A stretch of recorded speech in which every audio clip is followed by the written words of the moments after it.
2025 માં ખેલમાં કુંભ આવે તમારો ભાઈ ખેલમાં કુંભમાં ફોર્મ નો ભરે એવું તો કોઈ બને?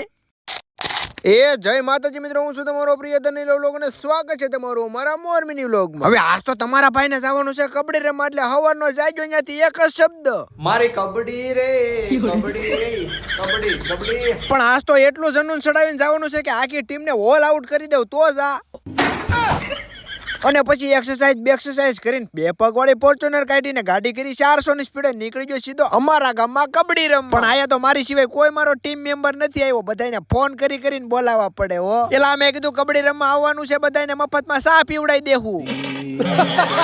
પણ પેલા તો તમે આ નાના ગેંગસ્ટરોની કબડ્ડીની ટીમ જોઈ લો। પેલી ટીમ આવે છે સડ્ડી ગેંગની ને બીજી ટીમ આવે છે પાટલા ગેંગની। પણ પછી તો બે ટીમને બાજુમાં ઉભા રાખીને કહેવામાં આવ્યું કે એકે બાયદા સવન તો 3 વર્ષ સુધી રમવા નહીં દેવી।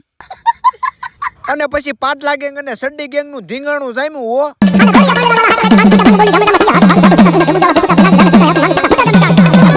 હવે મિત્રો હાસો વ્લોગર કોને કહેવાય છે? બાજુમાં ઉભા ને ખબર વગરનો સીન લઈ લઈને હાસો વ્લોગર કહેવાય।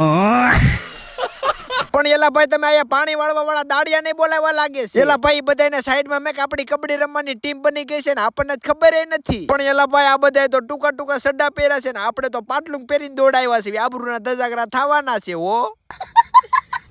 પણ જેવી અમારી ટીમને મેદાનમાં ઉતારી ગયા તો ડમરિયું ઉડે ડમરિયું।